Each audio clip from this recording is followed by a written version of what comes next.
Il y a des chrétiens à Paris aujourd'hui qui ont peur de ce qui se passe dans leur quartier, qui ont peur des marabouts, qui ont peur de la voisine qui tire les cartes, qui ont peur de toutes sortes de choses. Parce qu'en France, il se passe des choses que vous ne pouvez même pas soupçonner. Si nous allons gagner tous ces endroits, tous ces gens à Jésus, nous devons démontrer la puissance de Jésus, la supériorité de Jésus sur toutes ses forces.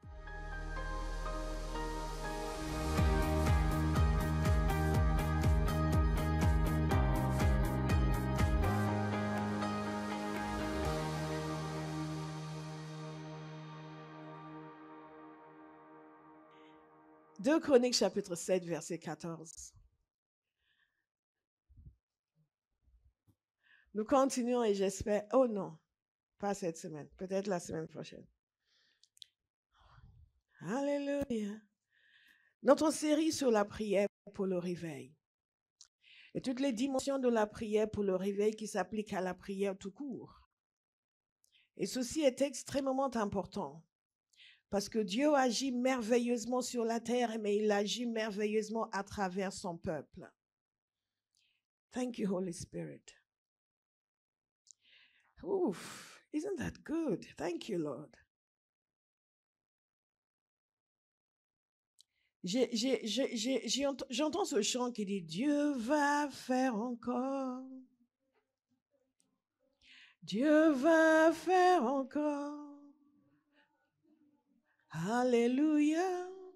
Il guérit les maladies, ressuscite les morts. Il est puissant pour sauver, il ne change pas. Dieu va faire des miracles. Des miracles, Dieu va faire encore. » Et je pense que c'est pour signifier à quelqu'un que Dieu est sur son cœur. Alléluia. Ce n'est pas un chant que l'on chante beaucoup. Ça fait très longtemps que l'on n'a pas chanté. Et je pense que c'est prophétique pour quelqu'un, pour savoir. C'est surtout cette partie que j'entends. Dieu va faire des miracles.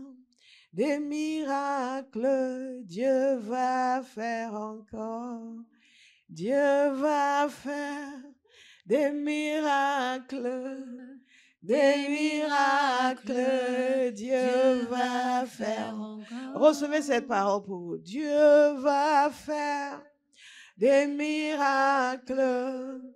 Des miracles, Dieu va faire encore. J'espère que vous l'avez reçu. Amen. Parce que ce message ne porte pas sur des miracles. Donc, si vous en avez besoin, recevez maintenant. Je vais le dire quand Dieu va faire des miracles. Des miracles, Dieu va faire encore. Dieu va faire des miracles.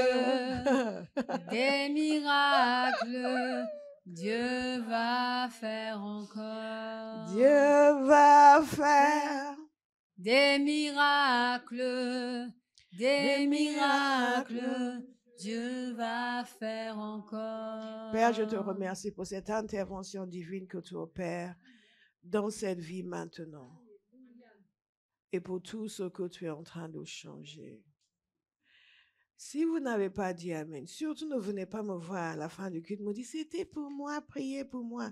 La prière est déjà faite. Nous coulons avec l'Esprit de Dieu, n'est-ce pas? C'est au moment où il dit, où l'onction pour cette chose est présente, qu'il faut s'activer. À la fin du culte, je n'ai rien à vous donner. Est-ce que vous me suivez? C'est l'Esprit de l'Éternel. C'est l'Esprit de l'Éternel. Et s'il a interrompu mon beau message pour vous donner cette parole sur le miracle qu'il veut faire dans votre vie, c'est maintenant qu'il faut le recevoir. Alléluia. Parce que moi, j'ai hâte de prêcher. Alléluia. Thank you, Father. Si mon peuple, celui qui porte mon nom, s'humilie, prie et me cherche, et s'il renonce à ses mauvaises voies, je l'écouterai du haut du ciel, je lui pardonnerai son péché et je guérirai son pays. Depuis plusieurs semaines, nous nous attachons à ce passage pour comprendre ce que Dieu attend de nous pour agir puissamment dans notre génération, pour libérer sa puissance comme autrefois. Non seulement pour que nous rassemblions du monde dans notre église, dans nos églises, mais pour que les gens viennent massivement pour rencontrer le Fils de Dieu.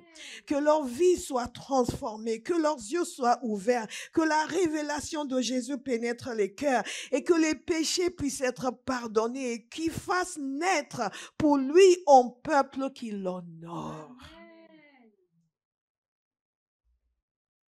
Et nous avons vu que Dieu nous attend, nous. Nous pensons souvent que nous l'attendons, mais il nous attend, nous. Il attend que nous courbions nos cœurs. Il attend que nous renoncions à nos mauvaises voies. Il attend que nous renoncions à nos mauvaises voies et que nous prions. Donc, Abba House, Abba House, Abba House, Abba House, nous allons prier. Ça, c'est notre part. Et Dieu donne une promesse. Je guérirai son pays. Dieu donne une promesse. Je guérirai son pays. Et dans toutes ces dimensions de la prière que nous avons vues, nous nous sommes attardés la semaine dernière sur la dimension du combat spirituel. Pourquoi le combat spirituel est nécessaire pour le réveil, pour voir une action massive de Dieu sur la terre si Dieu est souverain. Parce que la parole de Dieu nous dit que le monde entier est sous la domination du diable et qu'il s'est emparé des peuples et des nations et des individus. Parce que la parole de Dieu nous dit ceci, nous devons veiller à prier avec une entière persévérance en priant pour tous les saints. Nous devons prier avec toutes sortes de prières et de supplications. La prière pour le réveil, c'est la prière qui vise à sortir les gens des ténèbres. La prière pour le réveil, c'est la prière qui vise à briser la puissance du diable sur les gens. Nous avons vu que le réveil, c'est sortir les gens de la domination du diable. Nous avons vu que le réveil, c'est comme Jésus a dit. Il a envoyé Paul et il lui a dit, je t'envoie à leur ouvrir les yeux. Pourquoi? Parce que la parole de Dieu nous dit que le Dieu de ce monde les a aveuglés. Et si Satan a aveuglé quelqu'un que vous voulez ouvrir ses yeux, vous savez qu'il va résister. Mais c'est peine perdue. Dites c'est peine perdue. Parce que Jésus est dominateur et victorieux. Tout ce qui cherche, c'est un peuple qui va le croire, un peuple qui va épouser sa volonté, un peuple qui va vouloir ce qu'il veut. Alléluia. Nous savons aussi que le combat spirituel est nécessaire pour le réveil parce que Jésus lui-même nous a dit que quand quelqu'un entend la parole et qu'il n'a pas bien compris ou saisi, Satan vient enlever la parole de son cœur. Nous devons combattre pour que les gens aient la révélation, que Satan ne vienne pas enlever la parole de leur cœur. Nous devons aussi exercer le combat spirituel et l'autorité. Pourquoi? Parce que Satan tord la vérité. Parce qu'il gave les gens de mensonges. Jésus l'a traité de menteur, qu'il est menteur depuis le commencement. Donc, il gave les gens de mensonges, des mensonges sur l'évangile, des mensonges sur Jésus, des mensonges sur leur vie. Et pourquoi aussi faut-il combattre pour libérer les gens? Parce que souvent, ils sont dans l'emprise des faux serviteurs, des menteurs, ce que l'apôtre Paul appelle des faux apôtres. Alléluia. Donc, nous avons tout cela aujourd'hui. Et dans notre génération, c'est devenu encore plus compliqué parce que tout le monde a accès à un moyen pour diffuser ses mensonges. Il suffit d'un téléphone pour diffuser tous les mensonges. Et nous voyons comment cela sévit sur le web, toutes sortes de mensonges qui sont diffusés. Et si nous ne combattons pas pour les gens, nous n'allons pas pouvoir les délivrer. Mais nous allons prier. Abba House, nous allons prier. Aussi pourquoi? Parce que l'ennemi agit de façon directe pour entraver la prédication de l'évangile. L'apôtre Paul a demandé la prière. Il a dit qu'une grande porte s'est ouverte pour annoncer l'évangile, mais il y a beaucoup d'adversaires, beaucoup d'opposition, beaucoup de résistance, beaucoup de circonstances adverses provoquées par le diable et par les gens qui ne veulent pas entendre l'évangile. Il va utiliser tous les moyens possibles et imaginables. Il va détruire, il va causer des obstacles, il va calomnier. Vous savez ce qui est arrivé à Paul lorsqu'il est arrivé à Jérusalem, il a été arrêté. Pourquoi? Parce qu'il y a des calomniateurs qui l'ont précédé. Aujourd'hui encore, il y a beaucoup de calomniateurs. J'étais avec une amie et sa fille cette semaine et au fil des discussions, elles ont évoqué un serviteur de Dieu, il y avait des réticences à son égard. Je dis, oui, mais il y a trop de scandales. Je dis, mais il faut écouter le Seigneur. Parce que quand les scandales au sujet de ce serviteur ont commencé, je suis allée voir le Seigneur. Il m'a mise en garde. Elle a témoigné le concernant, que c'est son serviteur. Et un membre de ma famille a commencé à le critiquer. J'ai dit, surtout pas. Je dis, vous ne parlez pas de lui tous, vous tous. Ne dites rien. Ça ne nous regarde pas. Loin de moi d'être trouvé à critiquer quelqu'un que Dieu a approuvé. Juste parce que le monde ne l'a pas approuvé ou certaines personnes dans l'église ne l'ont pas approuvé. Et la parole de Dieu le dit clairement. Qui es-tu pour critiquer le serviteur d'autrui? Donc, il y a toutes ces attaques contre des gens qui marchent droit avec Dieu. Et Paul, il en a fait les frais. Donc, il a demandé aux gens, priez pour moi. Nous sommes censés prier. Bien-aimés, si nous voulons que l'œuvre de Dieu avance, Satan va susciter des scandales, des mensonges, des attaques personnelles. Et si nous ne sommes pas sensibles, nous allons les croire. Il attaque directement l'Église. Pourquoi faut-il engager le combat spirituel? Parce qu'il attaque directement l'Église. Il amène la division, il amène la rébellion, il amène la maladie, il amène des problèmes doctrinaux qui n'ont rien à voir. Il y a des gens qui sont bien dans une église, tout d'un coup, ils disent, comment vous faites ça? Ah non, moi je ne suis pas d'accord avec ça. Et ils claquent la porte parce qu'ils ne sont pas d'accord. Ils ne sont pas Jésus.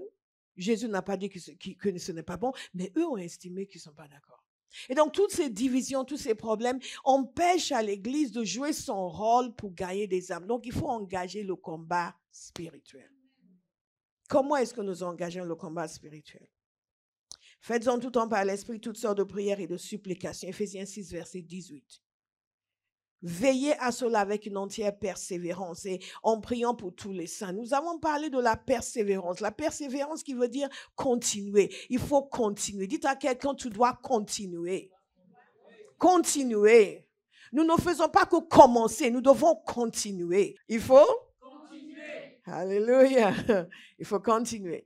Il faut continuer, une entière persévérance. Je vous ai expliqué la semaine dernière.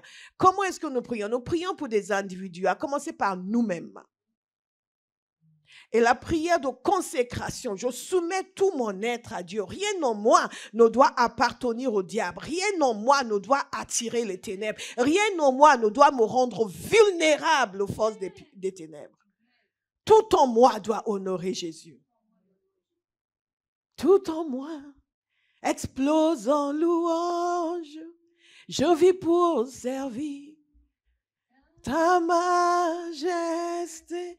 Tout en moi doit être à Jésus. Tout en moi. Rien d'obscur ne doit m'habiter. Si je laisse l'obscurité m'habiter et je m'accommode de l'obscurité, qu'est-ce qui se passe? J'invite les puissances des ténèbres à prendre pied en moi, à m'utiliser contre ce qu'il veut faire.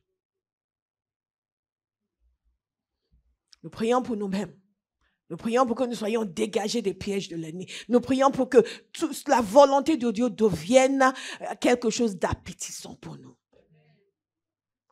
En grandissant dans l'église, j'ai vu des gens parler de la volonté de Dieu comme une corvée, comme quelque chose qui t'enlève tes rêves, qui t'enlève. Oui, on peut avoir des faux rêves que Dieu va ensuite enlever, mais on ne doit pas maugréer. Oh oui, après je me suis dit, bon, j'ai décidé de faire la volonté de Dieu et on est là, on a Au bout de 20 ans, on a quand même accepté et on a prié pour nous parce que c'est pas toujours facile, c'est pas toujours évident.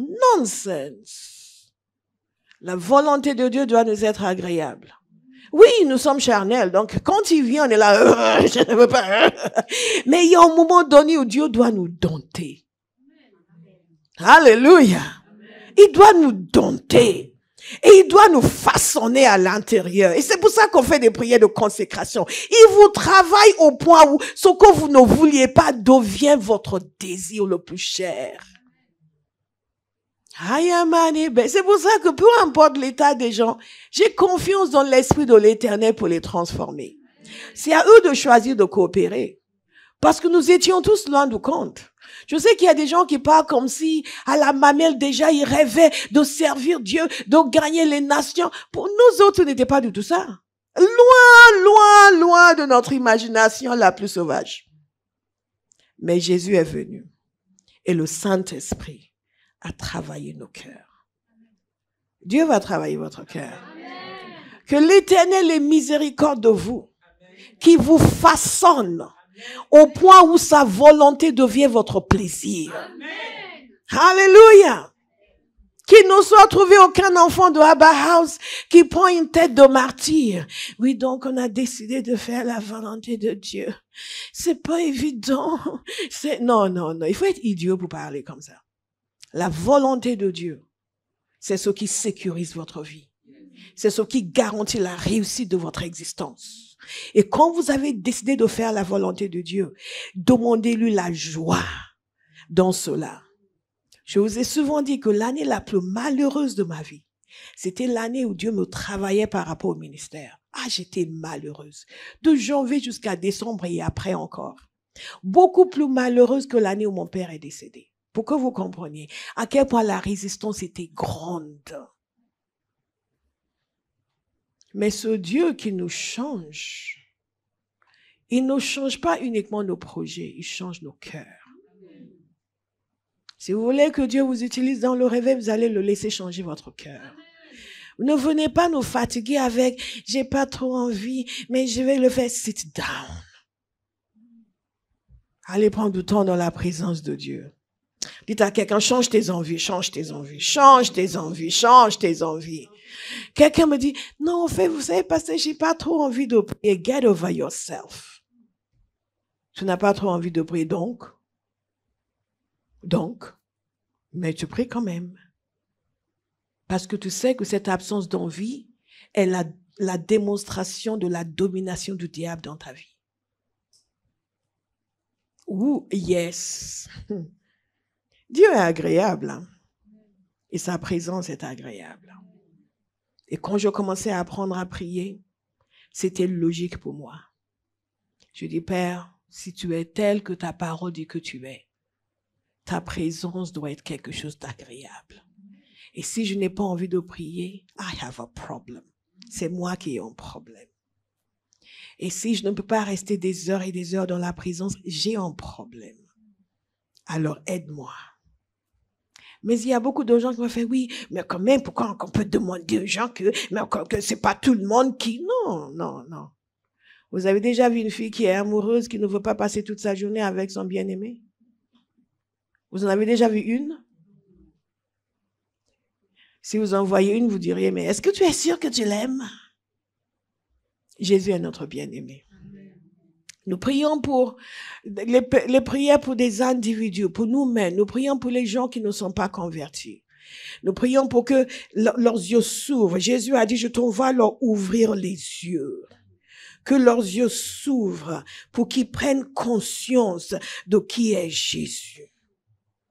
Nous autres, on nous a amenés à l'église quand on était petits. Dès qu'on a eu l'âge où on pouvait se rebeller, on s'est vite rebellé. On a commencé à apprendre des choses, on a commencé à tenir des discours révolutionnaires, anti-chrétiens, anti-colonialistes, anti-impérialistes. Et on a estimé que cette foi n'était pas pour nous. Mais un jour, Dieu nous a ouvert les yeux. Donc nous prions pour que Dieu leur ouvre les yeux. Qu'il fasse descendre la conscience de la personne de Jésus. Certains d'entre nous, nous ne croyions rien. Nous ne savions rien. Nous n'aimions même pas du tout l'Église. Simplement, nous sommes arrivés à la compréhension de qui était Jésus. Et cela a tout changé. Est-ce que vous comprenez? Tout changé. Tout changé. La conscience que Jésus est réellement le Fils de Dieu. Et que Jésus est réellement le Sauveur. Et que c'est par son sacrifice que nous sommes sauvés. Est-ce que vous êtes encore là? Et pour que les gens viennent à cette conscience, il faut prier. Prier contre la cécité. Qu'est-ce qui fait que quelqu'un qui, la dernière année à la fac, a déclaré que la Bible était un livre de 1001 erreurs? Qu'est-ce qui fait qu'une telle personne puisse venir à dire Jésus est Seigneur? Et lise la Bible du début jusqu'à la fin en quelques semaines. Quelqu'un a prié et la révélation a ouvert les yeux. Nous prions pour des individus. Nous prions pour que leurs yeux s'ouvrent. Nous prions pour des individus aussi qui sont des fauteurs de troubles. Parce que parfois dans l'église, nous sommes distraits. Parce qu'il y a des individus qui causent des problèmes. Si nous avions moins de problèmes à gérer dans nos églises, nous serions plus efficaces pour gagner des gens à Jésus. Une bonne partie du temps des pasteurs est consacrée à régler le problème de tel frère ou telle sœur. Je ne parle pas de leurs difficultés, je parle des problèmes qu'ils causent.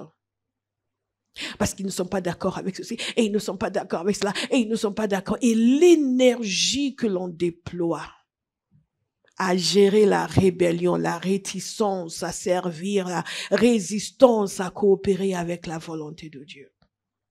Donc nous prions pour les gens qui causent des problèmes, pour qu'ils ne soient pas une distraction. Nous prions non seulement pour des individus, mais nous prions pour des groupes. Je suis en train de vous parler du combat spirituel. Nous prions pour l'Église, pour que tout ce que l'ennemi a préparé contre l'Église soit anéanti. Alléluia. Alléluia. Alléluia. Je vous ai donné beaucoup d'exemples. Je vous ai lu le vendredi matin et aussi vendredi soir, si je me souviens bien, une partie, un extrait de mon livre, Les secrets de l'autorité spirituelle. Il est là quelque part dans mon sac. Je voulais vous le lire ce matin, mais je l'ai laissé dans mon sac. Un extrait de mon livre où John Samford parle de cette église, où ils lui ont demandé de venir pour discerner ce qui se passe spirituellement dans l'église. Et quand il est arrivé, le Seigneur lui a ouvert les yeux. Il ne connaissait aucun des membres. Mais le Seigneur lui a ouvert les yeux et il a vu où les membres s'asseyaient. Il a vu aussi les esprits qui agissaient, qui influençaient ceux qui étaient les plus influençables à l'intérieur de l'église. Il a vu un homme fort de rancœur qui agissait sur les gens, qui les amenait dans la critique, dans la désobéissance, dans la rébellion. Il a vu tout cela en esprit. C'est une des raisons pour lesquelles nous prions pour nous-mêmes. Que l'ennemi ne trouve rien en nous qui l'attire. Jésus a dit, le prince de ce monde vient, mais il n'a rien en moi. Est-ce que quelqu'un peut le dire comme Jésus? Le prince de ce monde vient, mais il n'a rien en moi. Il n'a rien en moi. Quand j'étais jeune, je priais ceci, Satan va se casser les dents sur moi. Il ne pourra rien faire passer par moi. Rien faire passer à travers moi. Alléluia. Parfois, lorsque les gens sont là, ouais, si c'est comme ça dans cette église. Non, calm down. Don't be a tool. Sois pas un outil entre les mains de Satan. Donc, le combat spirituel est nécessaire à tous ces niveaux, nécessaire pour l'église et nécessaire avec l'église. Vous ne pouvez pas être dans une église et ne pas prier avec votre église et ne pas être dans les réunions de prière. Si vous n'êtes pas dans les réunions de prière, vous êtes dissocié spirituellement. Parce que dans ces réunions, il y a une unité qui se crée. Il y a aussi une force de Dieu qui est manifestée pour contrer les attaques de l'ennemi contre l'église et pour faire avancer les projets de Dieu. Alléluia. Vous êtes silencieux comme si vous n'êtes jamais aux réunions de prière. Alléluia.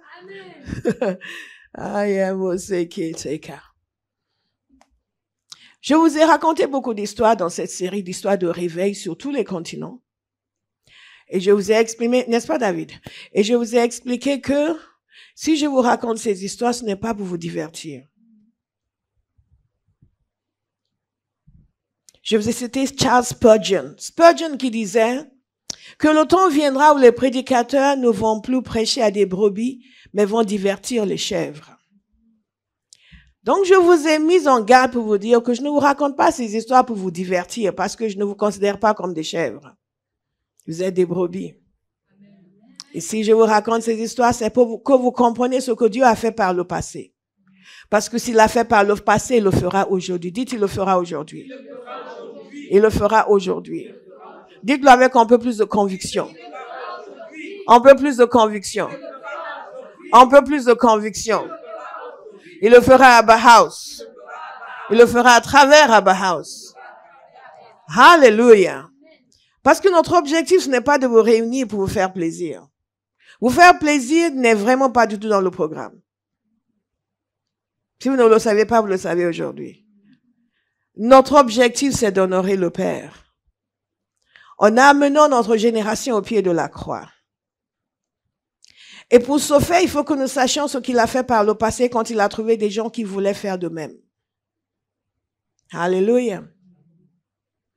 Et une des histoires les plus extraordinaires que j'ai étudiées dans ces histoires de réveil, c'était le réveil Zoulou. Le réveil qui s'est déroulé au milieu du XXe siècle parmi le peuple Zoulou. Nous sommes en train de parler de prier pour et avec son église. Il y a un homme qui s'appelait Erlo Stenger, si je me souviens bien. Ses grands-parents sont venus de l'Allemagne. Ils se sont installés en Afrique du Sud pour pouvoir aider les missionnaires. Ils sont décédés sur place, ils ont eu beaucoup d'enfants. Et lui est né de l'un des fils de cette famille. Et c'était quelqu'un qui n'avait pas du tout le cœur pour les choses de Dieu. Ils étaient membres d'une église, mais ils y allaient le dimanche par habitude. Jusqu'à ce qu'un jour, il soit converti. À l'âge de 13 ans, un peu plus jeune qu'Emmanuel. Il s'est converti. Et même après sa conversion, il avait une soif pour lire la parole. Il lisait la Bible tout le temps. Il lisait son Nouveau Testament. Il n'avait plus envie de sortir pour aller voir les gens. Il était convaincu il allait être pauvre. Il voulait absolument gagner beaucoup d'argent. Donc, il a résisté à l'appel de Dieu, mais il avait une fascination pour la parole de Dieu. À 13 ans, tout ce qu'il voulait, c'était rester dans sa chambre et lire son Nouveau Testament. Et un jour, il s'est finalement donné, il a accepté l'appel de Dieu. Et curieusement, Dieu l'a appelé à œuvrer parmi le peuple Zoulou. Et il a appris la langue. Il a commencé à prêcher en Zoulou, en langue Zoulou. Et il ne voulait pas, tout ce qu'il voulait, c'était prêcher la vérité. Il a vu beaucoup de serviteurs qui étaient juste installés dans leurs églises. C'était une tradition pour eux. Et ils n'avaient pas de feu. L'un d'entre eux lui disait, moi, je ne parle jamais de péché. Parce que quand je commence à parler de péché, je vois la tête des gens, ils sont mal à l'aise et j'ai peur qu'ils s'en aillent. Donc, je ne parle jamais de péché. Et lui s'est dit, mais Jésus parlait de péché. Pourquoi moi, je ne vais pas parler de péché? Au cas où vous posez la question, ça va si on parle de péché à Abba House? Est-ce qu'on parle de péché à Abba House? Oui. Oui. Et donc, il a commencé à prêcher. Mais il s'est passé quelque chose. Il avait une tente. Il installait sa tente et les gens venaient massivement. À l'époque, les gens n'étaient pas, il n'y avait pas de tradition chrétienne. Donc, ils venaient pour entendre ce blanc qui était venu leur parler. Surtout quand il a commencé à prêcher dans leur langue. Ils venaient massivement. Mais il constatait que plus il restait longtemps, plus les foules diminuaient. Vous me suivez? Donc, il s'est dit, mais Jésus, il arrivait, il n'y avait pas beaucoup de monde, et ensuite beaucoup de monde venait. Moi, j'arrive, il y a beaucoup de monde et les gens sont bons. Et il y a un problème. Et il priait, et il ne voyait pas les choses se passer. Et un jour, il était en train de prêcher, avec beaucoup de feu pour dire, yes, Dieu pouvait tout faire. Son Jésus va changer votre vie, va faire ceci, va intervenir. Et une vieille dame s'est levée pour venir le voir après, pour dire, c'est vrai ce que vous dites sur votre Dieu, parce qu'à l'époque, c'était le Dieu des Blancs. Vous comprenez? Donc, votre Dieu, il peut faire ça, il peut faire tout ça. Il dit, ouais, mon Dieu peut faire ça, il s'est vanté de son Dieu. Et la vieille dame a dit qu'elle avait un enfant qui était folle. Et qui était déjà adulte, mais qui était folle. Elle se mettait nue, elle était violente, et elle allait terrifier même les enfants à l'école. Donc tout le monde disait qu'il fallait qu'elle fasse quelque chose. Et est-ce que son Dieu pouvait faire quelque chose? Quand il a entendu ça, il était liquéfié. Il a dit, My God. Mais il est resté calme, d'apparence, mais à l'intérieur, ça bouillonnait. Il a dit, bon, elle est où votre fille? Bon, je vais vous emmener. Elle l'a emmenée chez elle. Quand il a vu la fille, il a dit, mais vous m'aviez pas dit que c'était comme ça. Il a vu son état. Elle était dans un état. Elle était enchaînée. Et les fils de fer coupaient sa peau et le sang était partout. L'endroit où elle était, c'était quelque chose d'immonde. Et il a regardé, il a pris peur. Après, il est allé parler à quelques-uns de ses assistants. Il est allé parler à ses parents. Il a demandé s'ils pouvaient aménager une chambre dans leur maison, dans leur grande ferme pour accueillir la fille, pour pouvoir prier pour elle. Et ses parents ont accepté. Donc lui et ses assistants avec des hommes très forts ont réussi à la porter parce elle avait une force. Ils l'ont emmenée là et ils ont commencé à prier pour elle. Et elle est arrivée dans une chambre bien propre, bien rangée. Elle a tout cassé. Immédiatement, elle a tout cassé. Elle a mis de l'excrément partout. Enfin, c'était quelque chose. Et en quelques minutes, l'endroit ressemblait à un taudis. Et ils ont prié. Ils y sont restés des semaines et elle n'a pas été délivrée. Cette histoire va encourager quelqu'un qui pense que oui, mais moi je sais pas, moi j'ai prié, moi je vois pas, moi j'ai évangélisé, je ne vois pas. Et il a eu honte. Il savait que tout le monde dans ce village et les villages aux alentours savaient que ce prédicateur blanc était venu la chercher pour que son Dieu la guérisse. Parce que sa mère a dit qu'elle n'avait plus rien. Elle a sacrifié ses animaux à leur divinité. Et les animaux qu'elle n'a pas sacrifiés, elle a vendu pour payer le sangoma. Vous savez ce que c'est un sangoma? En Afrique australe, un sangoma, c'est un witch doctor. C'est un féticheur. C'est un féticheur, enfin. Et donc, il n'avait plus rien, la pauvre dame. Et lui n'a pas réussi à la délivrer.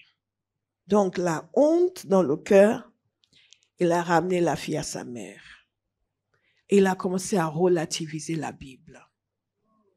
Il a commencé à se dire que finalement, ces choses-là ne sont pas vraies. Elles sont écrites là, mais ne sont plus vraies aujourd'hui.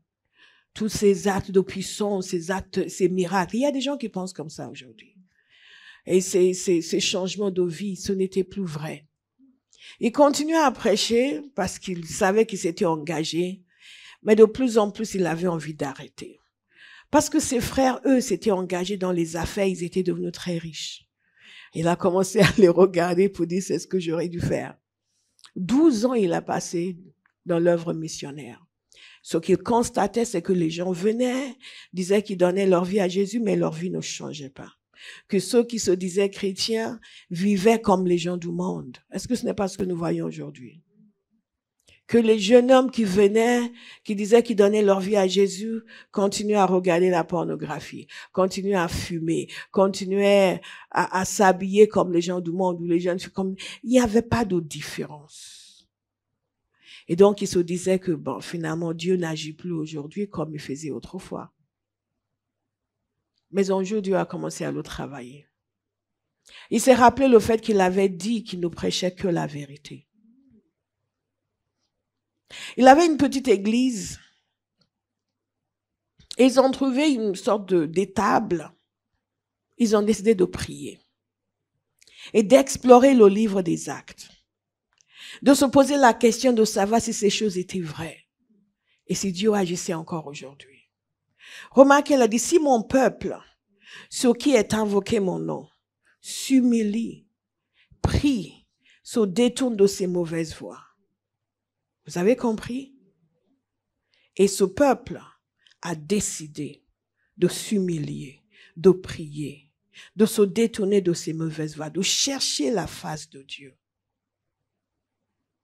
Et ils sont restés là, ils se réunissaient tous les jours, parfois 2 fois par jour, pour examiner la parole, pour prier.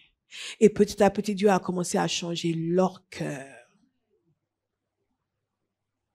C'est pour cela qu'il ne faut pas mépriser ce qui s'est passé pendant ces 3 jours de jeûne et de prière. Ceux qui ont senti le Seigneur commencer à changer leur cœur. Ne passez pas vite à autre chose. Restez dans cette prière. Restez dans ce cri pour dire, Père, change mon cœur. Parce que si nous ne prions pas de cette manière-là, Dieu ne peut pas nous utiliser. Et le réveil commence avec nous. Je suis en train de parler du fait que le combat spirituel, c'est prier pour son Église, avec son Église, c'est prier pour sa communauté, c'est prier pour sa nation. C'est prier pour que le joug des ténèbres soit brisé, que les yeux des gens s'ouvrent. Et parfois, ça doit commencer avec nous. C'est aussi prier par toutes sortes de prières et de supplications. Nous avons parlé de la consécration. Parfois, c'est une prière de repentance qu'il faut. Et ils ont commencé au fur et à mesure que Dieu travaillait son cœur. Lui-même, Dieu travaillait son cœur. Et il s'est rendu compte qu'il avait du racisme dans le cœur, qu'il se sentait supérieur aux Noirs. Et il s'est repenti devant le Seigneur. Oui, il avait accepté d'œuvrer parmi les Zoulous, mais quelque part en lui, il avait toujours un sentiment de supériorité. Et Dieu a pointé du doigt ce qui était mauvais dans son cœur et il a commencé à se repentir. Il est devenu le serviteur de tous. Et chacun d'entre eux, Dieu travaillait leur cœur. Ils ont commencé à confesser leurs péchés. Ceux qui étaient dans l'église, qui maltraitaient leurs femmes, ont commencé à se repentir, à demander pardon à leurs épouses. Quelqu'un va dire, change-moi, Seigneur. Change-moi, Seigneur. Change-moi, Seigneur. Change-moi, Seigneur. Je vous ai souvent expliqué qu'une des choses qui se sont produites dans le processus que Dieu a opéré dans ma vie pour que je commence à le servir, c'était ce processus de brisement, de changement de cœur. Et que il y a une période dans ma vie où tout ce que je pouvais prier, c'était change-moi, change-moi, change-moi. Pendant des heures et des heures, parfois avec des larmes, des cris, change-moi, Père. Alléluia. Notre problème aujourd'hui, c'est que nous voulons que Dieu change le frère, la sœur, mais pas nous. Et Dieu a commencé à changer leur cœur. Ils ont continué à prier. Mais remarquez, je vous parle du fait que nous prions pour, mais aussi avec. Ils priaient ensemble. Dites ensemble. Ils priaient ensemble. Non, donnez pas. Moi, j'ai prié dans ma maison. Vous êtes rebelles. Quand vous faites partie d'une église, vous priez avec votre église. Sinon, vous êtes exclus du travail de transformation que Dieu opère. Ils ont commencé à prier. Ils continuent à se réunir et à prier. Un jour, une jeune fille, Zoulou, s'est écriée. Elle a demandé à Dieu toutes ces choses que nous voyons dans le livre des Actes, je paraphrase, mais que tu as fait, fais-le ici aussi. Elle a crié. Et vous savez, dans toutes ces histoires de réveil que nous avons vues, il y a un constant, il y a un moment donné où les cœurs sont tellement saisis, où quelqu'un commence à crier avec ses tripes. Nous l'avons vu dans le réveil sur l'île de Lewis. Alléluia. Où quelqu'un commence à crier. Nous avons vu la même chose dans le réveil d'Afrique du Sud, le réveil de prière au milieu du 19e siècle. Lorsque cette jeune fille métisse a hurlé, elle a demandé si elle pouvait prier. Et à l'époque, avec leur système de discrimination, normalement, il n'allait pas lui donner la parole. Et le prédicateur lui a donné la parole. Elle a crié. J'en parle dans mon livre, Le Feu de Dieu. Elle a prié. Et quand elle a prié, ils ont senti un grondement, un mouvement. Le Saint-Esprit a fait irruption dans la salle. Et un bruit assourdissant. Tous qui ont commencé à prier à haute voix, à crier, ce qui était totalement à l'encontre de la tradition de leur église. Le pasteur Andrew Murray est venu, il a entendu le bruit, le vacarme, il voulait les arrêter, mais il n'arrivait pas, personne ne l'entendait. Toujours au moment où quelqu'un est saisi. Et dans ce cas précis, cette petite fille, elle a crié. Et il ne s'est rien passé sur le champ, mais tout le monde était conscient que quelque chose avait changé. Et Elo Stenger est allé dire à son frère, Dieu va venir. Dieu va venir. À la suite de la prière de cette petite, Dieu va venir. Ils se sont réunis par la suite et il y a un moment donné, le Saint-Esprit s'est manifesté. C'est comme, ils ont dit quelque chose, c'était comme de l'air comprimé. Et tous l'ont senti. Que le Saint-Esprit est là. Waouh. Je vais vous lire ce qui s'est passé. Parce que c'est quelque chose d'extraordinaire. Quand Dieu répond aux cris d'un peuple. Abba House. Nous allons prier. Abba House. Nous allons prier. Abba House. Nous allons prier. Le jour vint où Dieu déchira les cieux. Ça, c'est Erlo Stenga qui l'écrit dans son autobiographie. Pour ainsi dire, et descendit, alors que nous étions réunis. Soudain, nous avons entendu un bruit semblable à celui d'un grand vent. Je ne peux que suggérer vaguement ce qui s'est passé et tenter de l'expliquer à l'aide d'un petit exemple. C'était comme de l'air comprimé s'échappant d'une pompe à air. Et comme si ce vent soufflait à travers chacun d'entre nous. L'Esprit de Dieu est descendu et personne n'a eu besoin d'expliquer à qui que ce soit. Regardez, Dieu est parmi nous. Tout le monde était conscient de la présence de Dieu. Sans que personne ne dise un mot. Tout ce que je pouvais faire, c'était m'incliner et adorer le Dieu du ciel. Que quelqu'un dit, Seigneur, fais-le ici. Seigneur, fais-le ici. Et il a dit, l'Esprit de Dieu est descendu sur cet endroit, sur toute la région et a amené les gens. Dieu avait allumé son feu et celui-ci s'était propagé à travers les vallées et les montagnes, de sorte que des milliers de personnes ont été sauvées en une semaine. Cela s'est produit parmi les Zoulous et les Hossa en Afrique du Sud. Il n'y a aucune limite à ce que Dieu peut faire. Est-ce que nous pouvons le dire ensemble? Il n'y a aucune limite à ce que Dieu peut faire. Aucune limite. Aucune limite. Aucune limite. Aucune limite. Est-ce qu'il y a quelqu'un qui va le croire? Aucune limite à ce que Dieu peut faire. Il n'y a aucune limite. Mais avant, il a fallu un peuple qui ont prié, jeûné, se sont confessés, ont invité la présence de Dieu. Ont décidé que ce qu'il a fait dans le livre des Actes, il fallait qu'il le fasse encore aujourd'hui. Ça, c'est une action souveraine de Dieu, une action extraordinaire, mais sous invitation de son peuple. Nous sommes tellement tièdes. Nous venons à l'église, nous sommes assis comme ça. Après le message commencé, nous sommes déjà endormis. Honte à nous. Où est le feu? Où est le désir pour Dieu? Sans parler de ça, je dis, je me sens pas, je le sens pas. Les gens sont venus de partout.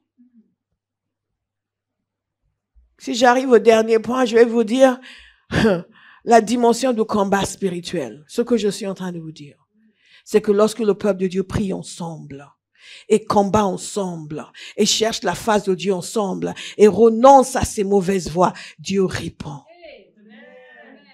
Dieu répond. Prions pour l'église, prions pour la communauté, pour les nations. Il doit y avoir quelque chose en nous qui dit ça, on ne peut pas continuer comme ça. Ça, ce n'est pas une vraie vie chrétienne. Ça, c'est la tiédeur. Ça, c'est la torpeur.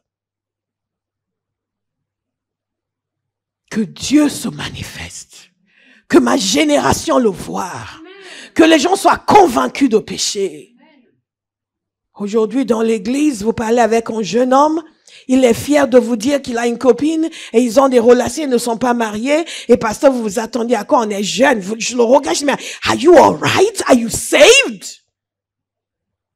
Mais quel Jésus est-ce que tu as rencontré? Parce que nous, quand on a rencontré Jésus, on a renoncé à l'iniquité. Oh yes! Vous avez des gens qui viennent vous dire, il est marié, mais il a une petite copine. Il vous dit, mais pasteur, moi aussi, j'ai droit au bonheur. Je sais pas.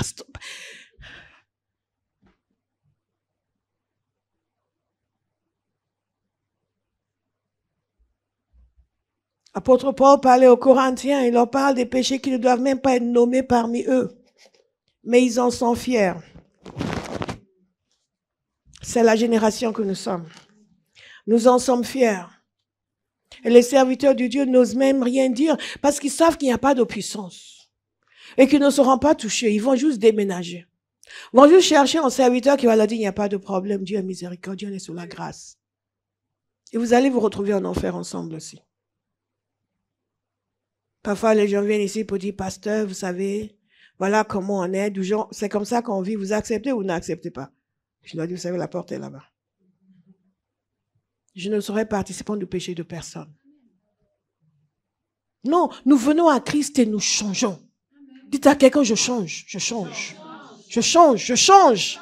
Je change, je change. Jésus n'est pas mort à la croix pour nous donner la liberté de vivre comme le démon. Non, il est mort à la croix pour que nous soyons sauvés et sanctifiés. Mais quand il n'y a pas la puissance de Dieu, que le Saint-Esprit n'est pas présent, les gens ne sont pas convaincus de péché. Abba House, nous allons prier. Nous allons prier. Nous allons prier. Et ces gens venaient, ils rencontraient des gens qui venaient, et ils sortaient, il y avait une centaine de personnes, 200 personnes dehors. Qu'est-ce que vous faites ici? On est venu rencontrer Dieu. Et certains pleuraient. Pourquoi vous pleurez? Nous sommes des pécheurs. Nous voulons être convertis. Et ils se disaient, pendant 12 ans, j'ai prêché à ce peuple. Ils disaient donner leur vie, après ils retournaient dans leur péché. Et ils allaient même, certains qui disaient qu'ils étaient chrétiens, ils allaient consulter les fétichistes. Ils disaient, vous comprenez, vous ne comprenez pas, vous, c'est notre tradition. Et là, les voici. Ils veulent tout abandonner pour Jésus. Nous allons prier. Amen. Nous allons prier pour cette dimension de la puissance de Dieu. Amen. Qui amène les hommes à s'abandonner et à abandonner leur mauvaise voie. Il n'y a pas de défaitisme possible. Si vous regardez l'Église aujourd'hui, nous donnons un spectacle d'iniquité à notre génération.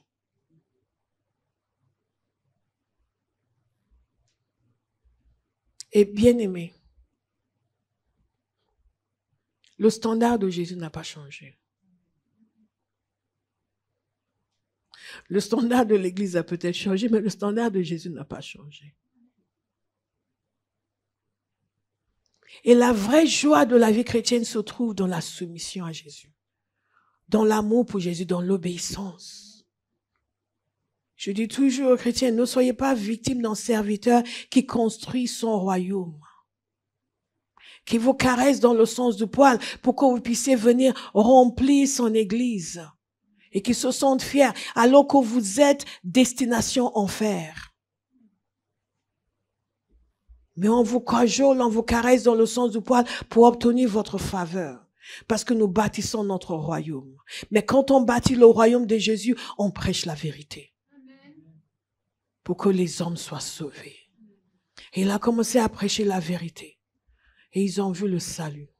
Lorsque nous prions, lorsque nous exerçons le combat spirituel, nous prions pour nos leaders. Je vous ai parlé de Paul et des persécutions qu'il a subies et comment il a demandé la prière. Nous n'imaginons même pas les attaques qui viennent contre les serviteurs, les tentations de compromis, les efforts des uns et des autres pour influencer, imposer. Chacun veut imposer sa théologie, son opinion, sa vision des choses et peut-être même ses rêves inspirés par les démons.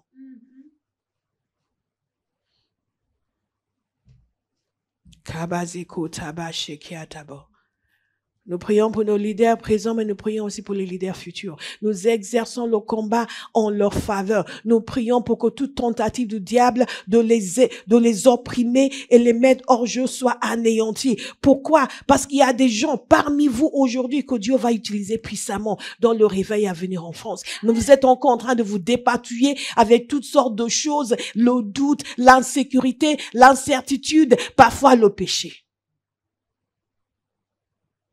Et donc nous prions. Nous prions. Et nous nous tenons là pour vous et nous prions. Père, suscite des hommes et des femmes qui vont te servir dans cette génération qui n'ont de yeux que pour toi, qui détestent le péché et qui aiment le Seigneur.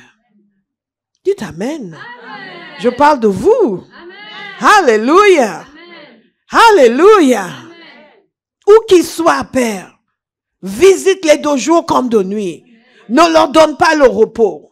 Et toutes les puissances qui se lèvent contre leur vie, vous êtes anéantis. Nous les réclamons pour Jésus. Que leurs yeux s'ouvrent, que leurs oreilles s'ouvrent et qu'ils répondent à l'appel de Dieu. Alléluia. Lorsque le Seigneur a commencé à me parler de son œuvre, il m'a envoyé pour étudier les servants de Dieu dans l'histoire. Et une des servantes de Dieu que j'ai utilisées et qui est peut-être ma préférée parmi toutes, c'est Mariah Woodworth Etter. Qui la connaît? Toi, tu la connais, Mariah Woodworth Etter. Elle est née au 19e siècle, 1844 pour être précis. On l'appelle la grand-mère du mouvement pentecôtiste. Mariah Woodworth Etter, une femme extraordinaire. Elle s'est convertie très jeune, à l'âge de 13 ans aussi. Elle s'est convertie très jeune et tout de suite elle a senti l'appel de Dieu. Que Jésus lui disait d'aller sur les chemins et sur le long des haies pour faire venir la moisson, pour faire entrer les brebis dans sa maison. Et elle se disait, elle voulait étudier. Mais malheureusement pour elle, son père est décédé. Puisque son père est décédé et que sa mère ne pouvait pas subvenir seule aux besoins des enfants, les plus âgés dont elle était obligée d'aller travailler pour qu'elle puisse nourrir sa famille. Donc, elle n'a pas pu continuer ses études, mais à chaque moment, à chaque fois, elle essayait de lire sa Bible, d'étudier, de méditer, mais elle ne comprenait pas. Vous comprenez au 19e siècle comment Dieu pouvait l'utiliser, elle, parce que c'était une femme. Elle était dans une église où ils estimaient que les femmes ne pouvaient pas prêcher. Et donc, elle résistait à l'appel de Dieu. Et elle s'est dit, je sais ce que je vais faire. Je vais me marier. Et c'est mon mari qui va prêcher, je vais le soutenir. Ou on va travailler ensemble. Et elle s'est mariée. Mais son mari avait zéro appétit pour l'œuvre de Dieu. Mais zéro appétit pour l'œuvre de Dieu. Ils se sont installés sur une ferme et ils travaillaient, mais ils ont eu malheur sur malheur sur malheur. Sur 5 enfants, 4 sont décédés. 4 décédés ou 5 décédés. Quoi qu'il en soit, 4 enfants, si je me souviens bien, sont décédés. Il ne lui est resté que sa fille aînée. Année après année après année après année. Et elle-même était en très mauvaise santé. Elle était constamment malade. Parfois entre la vie et la mort. Mais elle se souvenait que Dieu l'avait appelée. Et un jour, elle a dit, si tu me guéris, je vais prêcher. Elle a été guérie. Mais en dépit de cela, elle avait encore des doutes. Elle a dit qu'elle n'était pas équipée. Elle a reçu un baptême extraordinaire du Saint-Esprit. La lumière, elle a fait une description magnifique de ce que Jésus a fait. Donc, elle voulait. Elle était, en ce moment-là, elle était parmi les Quakers. Les Quakers, c'était un mouvement qui est venu de l'Angleterre aux États-Unis. Et eux voulaient l'encourager dans le ministère. Plusieurs serviteurs de Dieu avaient une des paroles prophétiques pour elle. Mais elle avait encore peur. Elle disait que même quand elle se levait, juste pour témoigner, elle tremblait comme une feuille. Ça va encourager quelqu'un ce matin. Par 2 fois, elle a eu des visions de Jésus qui lui parlaient comme ça, pour lui dire d'aller annoncer l'évangile, que chaque jour qu'elle attendait, des âmes périssaient et allaient en enfer. Une fois, il lui a donné une vision et elle voyait les gens s'avancer et tomber en enfer et elle regardait. Et dans cette vision, elle les appelait, elle voyait une lumière devant, elle les appelait pour aller vers cette lumière. Le Seigneur a tout fait pour qu'elle comprenne qu'il l'appelait. Après, elle disait, je ne suis pas éduquée, je ne connais pas la Bible. Le Seigneur a projeté sa parole sur les murs. Elle a commencé à lire et la compréhension est venue. Mais elle avait encore peur. Bien-aimés, nous devons prier. Priez pour ceux que Dieu appelle. Priez pour ceux que Dieu veut utiliser. Parce qu'il y a toutes sortes de circonstances dans la vie des gens qui les retient. Alléluia. Toutes sortes de circonstances qui les retient. Et Satan va déployer toutes sortes de mesures pour les obliger à ne pas répondre à l'appel de Dieu. Ou parfois, ils vont commencer, il va se passer quelque chose et ils vont se retirer. Certains vont être offensés, certains vont être maltraités et ils vont se retirer. Et j'insiste sur Mariah Woodworth Etter. Parce que Dieu a utilisé sa vie pour frayer le chemin pour le mouvement pentecôtiste. Et si vous savez à quel point le mouvement pentecôtiste a changé les États-Unis, a changé le monde entier. Nous sommes tous là aussi, nous prions en langue. Et beaucoup d'entre vous, vous ne saviez même pas qu'il y avait un combat qui a été mené pour retrouver ces dons dans l'Église, qui sont devenus tellement courants maintenant. Et la majorité d'entre nous, nous ne comprenons même pas. Nous ne savons même pas comment tout cela a commencé au début du siècle dernier. Et des gens comme Mariah Woodworth-Etter, qui avant tout le monde avaient reçu le baptême dans le Saint-Esprit et étaient attaqués partout. Parfois, elle allait dans une ville pour prêcher, les gens venaient lui jeter des œufs. Une fois, ils voulaient l'interner, ils disaient qu'elle était folle. Ils venaient arrêter les gens dans ces réunions. Mais de la femme qui était terrifiée qu'elle était, elle est devenue une vraie guerrière. Dites à quelqu'un, je suis un guerrier. Alléluia. Elle est devenue une vraie guerrière, mais une femme avec l'audace et l'assurance. Elle allait partout, elle annonçait l'évangile. Les gens venaient parfois à la contrée, elle se tenait, elle levait la main et ils tombaient par terre. Tous.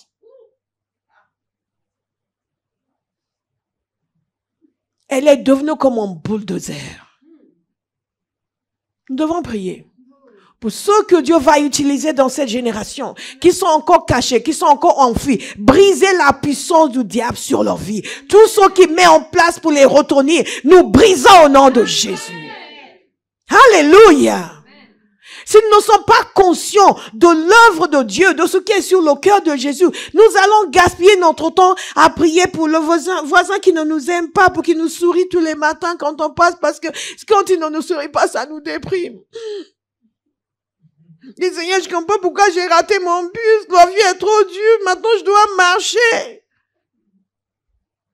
Vous pourriez être là en train de prier pour la prochaine Mariah Woodworth-Etter. Dieu a fait une œuvre remarquable à travers elle.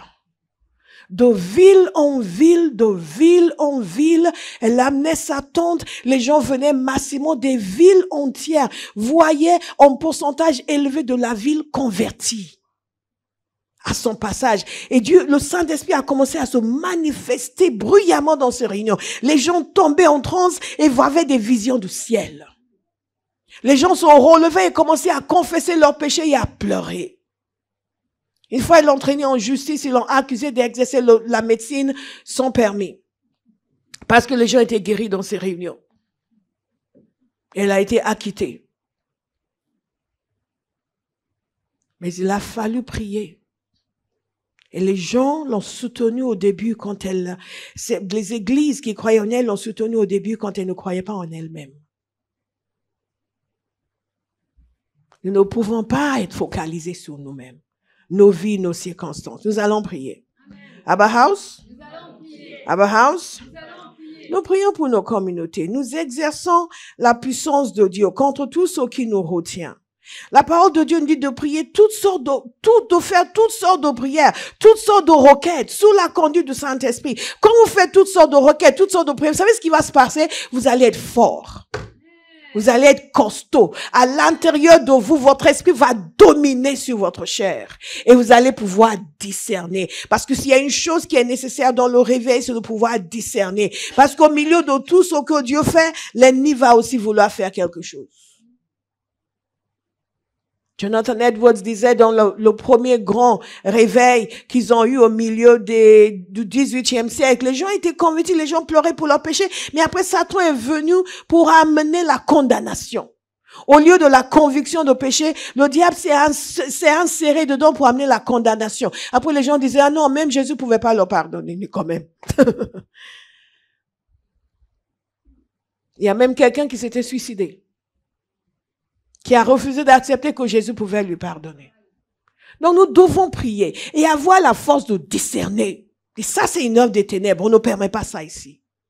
Quand on n'a pas cette capacité de discerner, on va laisser tout passer. Oui, mais c'est l'Esprit de Dieu, il ne faut pas arrêter. Non, il y a des choses qu'il faut arrêter parce que ce n'est pas l'Esprit de Dieu. Vous êtes d'accord? Quand vous priez, comme le Seigneur nous dit, toutes sortes de prières, de supplications, vous allez maintenir l'offensive. Le Seigneur va nous montrer quoi prier, comment prier, pour qui prier. À chaque instant, ce qu'il faut rejeter, ce qu'il faut anéantir. Vous entrez dans un lieu, vous sentez les puissances qui agissent et vous savez qu'ici, il faut exercer votre autorité sur telle puissance, telle puissance, telle puissance. Ce n'est pas là, oui mais je sens un truc, je sens, vous sentez rien, vous, c'est quoi ce truc? Si vous le sentez, vous devez pouvoir l'identifier. Alléluia. Vous êtes encore là.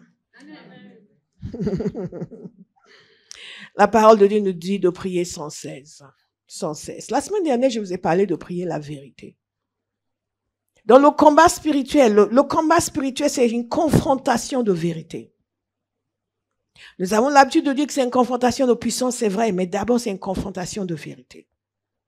Vous livrez combat avec la vérité. La parole de Dieu nous dit de prendre la ceinture de la vérité. Il nous dit aussi de prendre l'épée de l'esprit qui est la parole de Dieu. C'est une confrontation de vérité parce que Satan est le prince du mensonge. Et la seule chose qui peut l'amener à vous amener dans la défaite, c'est quand vous cédez au mensonge plutôt que de vous tenir sur la vérité. Et c'est pour cela que je priais constamment et je disais, vous le savez, Seigneur, rends-moi plus têtu que le diable. Pourquoi? Parce que ces mensonges visent à vous démobiliser. Ces mensonges visent à vous épuiser. Ces mensonges visent à vous amener vous-même à capituler. Je vous le garantis, un enfant de Dieu qui ne capitule pas devant le diable ne peut jamais être vaincu. Tout chrétien qui est vaincu est un chrétien qui a déjà capitulé. Probablement parce qu'il a écouté un mensonge. Et quand l'ennemi vous cherche, il va d'abord vous abreuver de mensonges. Il va vous abreuver de pensées, de fatigue, d'incompréhension de ceci. Mais pourquoi ceci? Mais pourquoi cela? Et ça a l'air anodin, mais il est en train de vous saper. Et vous êtes censé réagir avec la vérité. Mais je n'ai pas allé la semaine dernière, je n'ai pas besoin de revenir dessus, n'est-ce pas? Rappelez-vous quand Jésus a été tenté, qu'est-ce qu'il a dit? Il est écrit. Il a répondu non pas par un déploiement de puissance, mais par un déploiement de vérité. Et lorsqu'il a déployé la vérité de la parole de Dieu, il a anéanti la puissance de l'ennemi. Quelqu'un qui se bat par rapport à l'appel de Dieu sur sa vie doit se rappeler ce que Jésus a fait. Souvent, les gens qui sont censés prendre les devants et faire fonctionner des choses sont ceux qui vont faire, oui, mais moi, je peux pas ceci, j'arrive pas à cela. Et quelqu'un doit se rappeler, mais je peux toutes choses. Je peux toutes choses. Je peux toutes choses. Par, il me fortifie. Donc, je peux. Oui, mais toi, tu pourras jamais gagner des âmes. Toi, les gens vont jamais écouter. Mais je peux. Jésus ne nous a jamais dit de faire quelque chose qui ne nous aide pas à faire. C'est en déployant la parole de Dieu que nous contrecarrons les œuvres de l'ennemi. Avant de faire, au nom de Jésus, lâche ceci, dit, non, il est écrit. Il est écrit. Et beaucoup de gens sont persuadés que la France ne connaîtra jamais le réveil, que les gens ne vont pas venir à Christ, mais en France, les gens n'aiment pas Dieu. Même les gens qui viennent d'ailleurs, dès qu'ils arrivent ici, et c'est ce qu'ils disent à longueur de journée. Donc, ce sera toujours leur expérience. Mais lorsque nous nous mettons d'accord avec le Seigneur pour dire la terre appartient à l'Éternel et tout ce qu'elle contient. Et donc, Jésus a remporté la victoire sur la croix. Donc, toute autorité sur la terre et dans les cieux a été donnée à Jésus. Donc, les gens vont être extraits de l'autorité de l'ennemi. C'est une évidence qu'ils vont venir à Jésus. Alléluia. C'est une évidence qu'ils seront sauvés. Mais nous savons ce que Dieu nous a dit de faire. Nous allons chercher sa face. Abba House? Je vais terminer avec un point dans lequel vous ne devez vous engager que si vous êtes conduit par le Saint-Esprit. J'ai écrit quelque chose ici que j'ai beaucoup aimé. Vous neutralisez les œuvres visibles du diable en déclarant les paroles invisibles de Dieu. Alléluia. Et vous sabordez la manipulation mentale de l'ennemi qui vous conduit à ne pas prier, qui vous conduit à être réticent par rapport aux choses de Dieu, à vous déconnecter, à ne pas participer à ce que Dieu veut que vous fassiez. ou avoir des pensées contraires à la pensée de Dieu. Notez tout ce qui vous passe par la tête. Les sentiments de j'ai l'impression que je pense que j'ai. Demandez-vous si c'est ce que Jésus dit. Si ce n'est pas ce que Jésus dit, vous êtes en train d'écouter l'autre. Alléluia. La dernière chose, qu'est-ce qu'Ézéchiel a fait? Jésus lui a dit, le Seigneur lui a dit, le Père, de prophétiser. Il a vu dans une vallée des ossements desséchés. Et Dieu voulait qu'il croie que ces ossements desséchés allaient devenir une grande armée. Et non seulement qu'il le croit, mais qu'il le dise. Amen. Qu'il le dise. Qu'il le dise. Qu'il le dise. Qu'il le dise. Vous devez être capable de voir une grande armée pour le Seigneur. Nous intercédons. C'est une des raisons pour lesquelles nous prions pour nous-mêmes, pour que nos yeux s'ouvrent, pour voir ce que Dieu voit. Et le dernier point que je vais vous donner aujourd'hui, et je vais vous encourager à ne pas vous engager dans cela sans que le Seigneur vous conduise, mais c'est une des dimensions du combat spirituel pour le réveil et pendant le réveil. Et c'est la confrontation directe avec les forces des ténèbres, la confrontation avec les autels et les installations de méchanceté.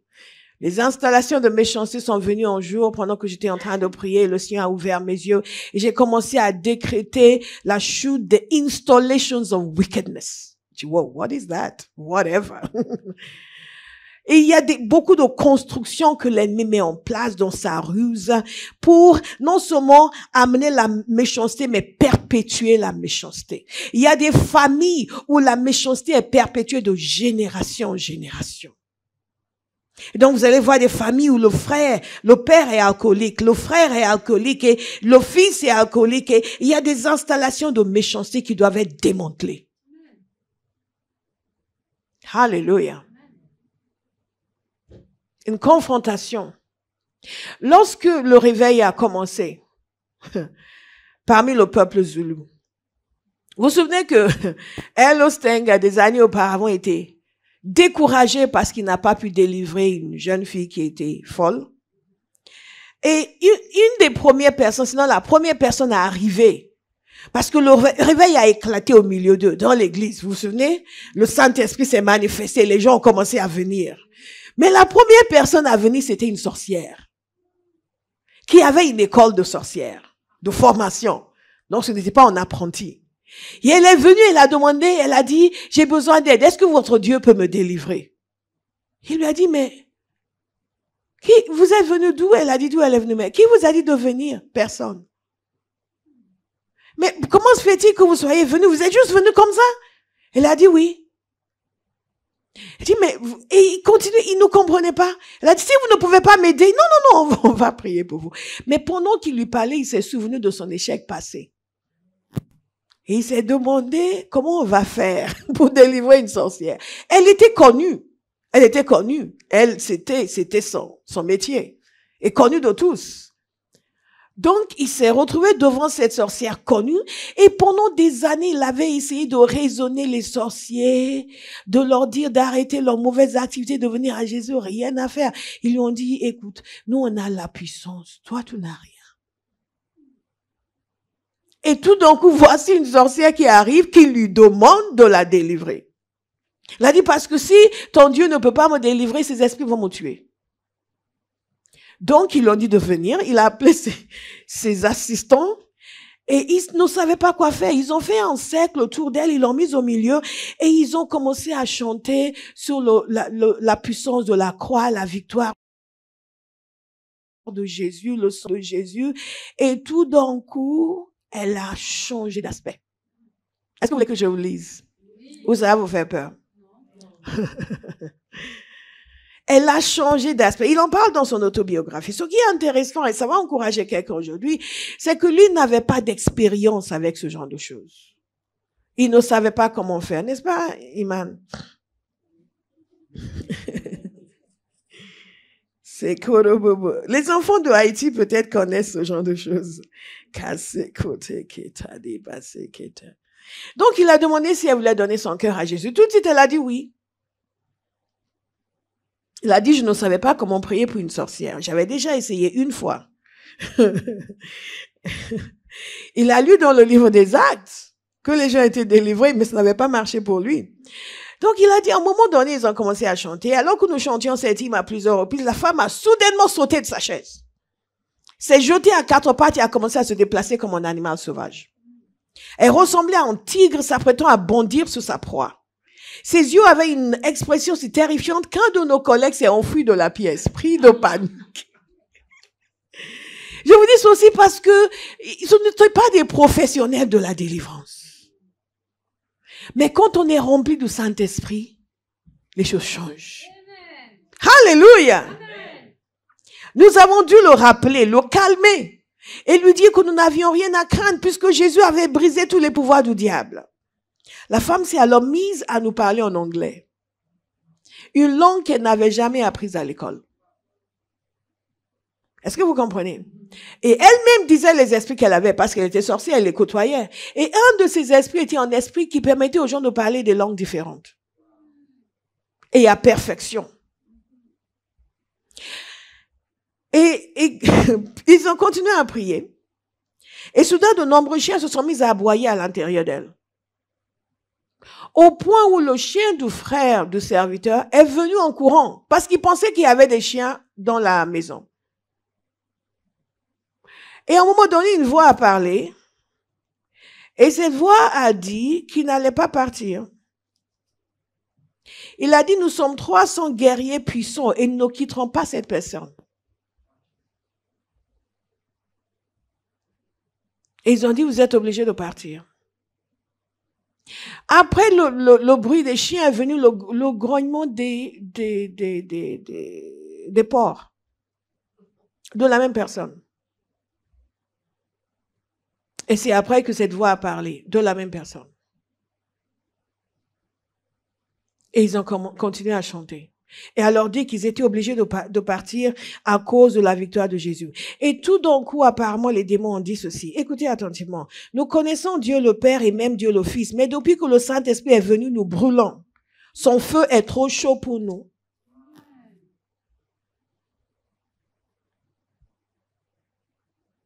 Jésus nous a donné son esprit.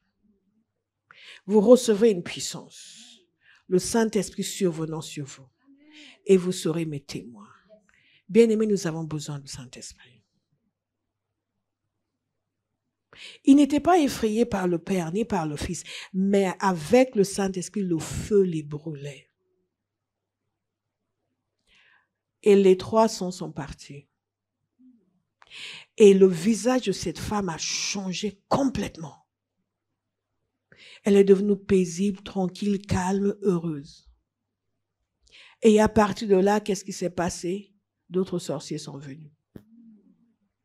Les fétichistes sont venus. Et pendant des mois, parfois ils oubliaient de manger et même de dormir. Les gens venaient de partout. Pourquoi? Parce que le Saint-Esprit s'est manifesté. Dites, viens Saint-Esprit. Viens Saint-Esprit. Viens Saint-Esprit. Eux ne savaient pas ce qu'ils faisaient. Dans les années 40, 50, au Nigeria, il y a un homme qui s'appelait Joseph Ayo Babalola. Cet homme a laissé sa marque sur l'Église. Quand il s'est converti, il était machiniste. Il travaillait sur les rouleaux compresseurs. Il a entendu la voix de Dieu. Et dès sa conversion, il a commencé à s'attaquer aux puissances des ténèbres. Si vous connaissez le peuple Yoruba, vous saurez que le peuple Yoruba est un peuple qui est très versé dans certaines traditions occultes. Et quand vous allez d'ailleurs au Brésil, vous allez voir les descendants des peuples Yoruba. Je les ai vus à Salvador de Bahia. Ils avaient encore les rites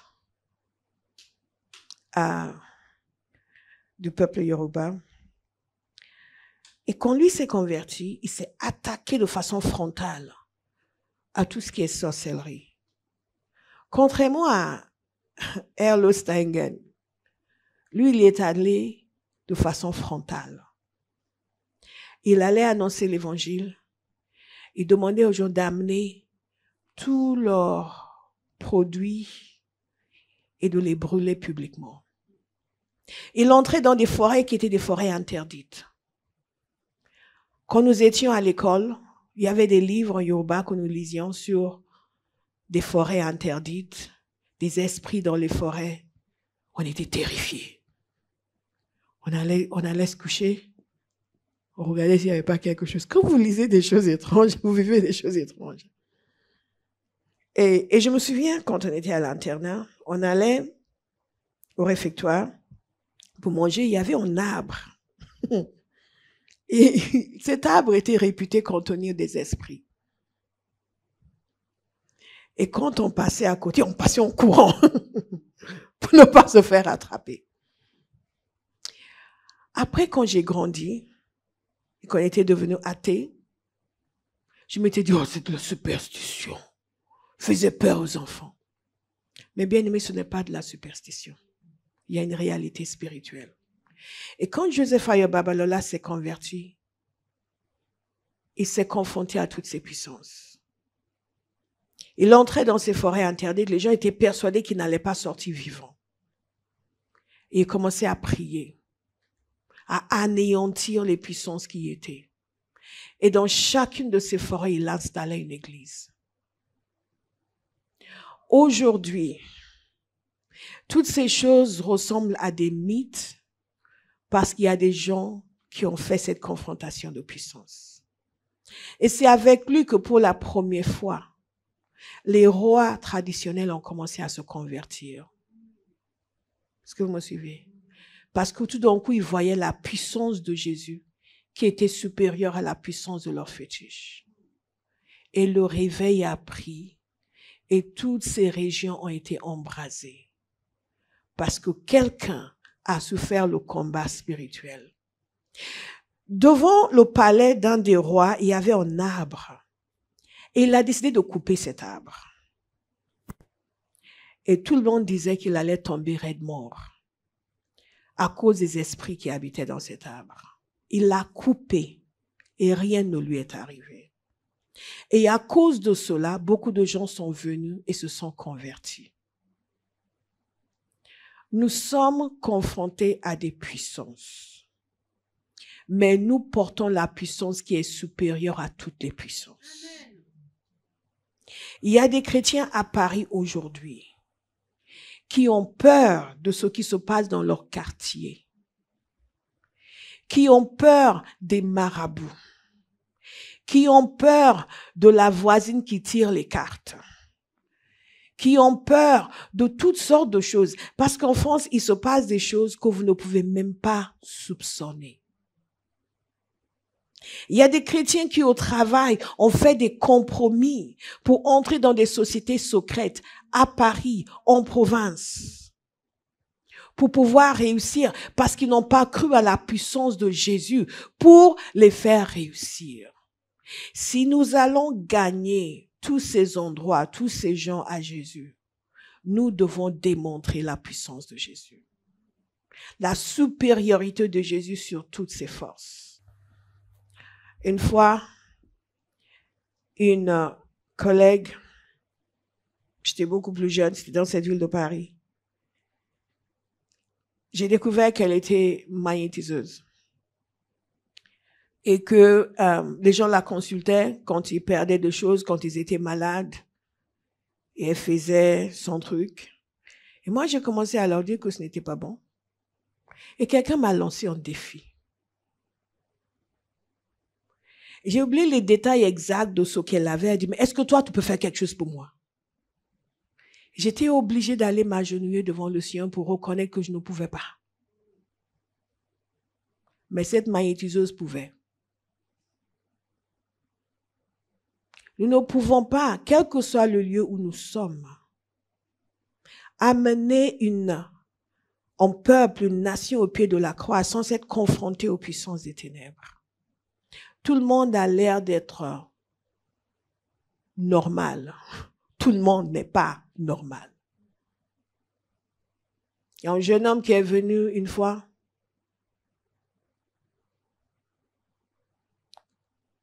Et il avait une maladie.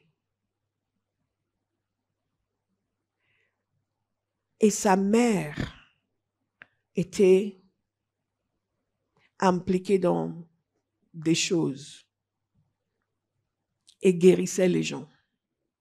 Elle n'était pas chrétienne. Et il amenait ses amis. Et elle les guérissait. Mais elle ne pouvait pas le guérir lui. Je veux que vous compreniez. Parce que c'est caché en France. Vous comprenez? Vous pensez qu'il n'y a que des marabouts africains. Non, non, non, non. Il se passe beaucoup de choses qui sont autochtones à la France. Et si nous n'engageons pas le combat spirituel, nous n'allons pas pouvoir aider les gens. Même les oppositions intellectuelles, ce sont des puissances spirituelles. Le pasteur Derek Prince,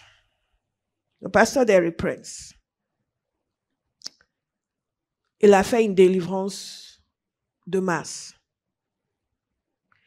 Et il a parlé des démons d'intellectualisme. Il y a un jeune homme qui était dans cette réunion qui s'est moqué. Mais un jour, il était dans un avion, il s'est rappelé. Et il a demandé à Jésus si peut-être il avait lui un démon d'intellectualisme. Et il a prié, le Seigneur l'a délivré. Parfois, même les objections qui semblent les plus rationnelles ne sont pas juste le produit d'une réflexion ordinaire, mais sont inspirées par des puissances des ténèbres. Ce combat est entre la lumière et les ténèbres. Ce n'est pas entre vous et votre voisin. Est-ce que vous me suivez? Entre la lumière et les ténèbres. Et quand nous prions, nous devons être conscients de cela et engager le combat. Vous priez pour quelqu'un, vous priez contre tout ce qui l'aveugle. Jésus a dit, je t'envoie les passer des ténèbres à la lumière, de la puissance de Satan à la puissance de Dieu. C'est le mandat qu'il nous a donné. Et nous allons prier ce matin.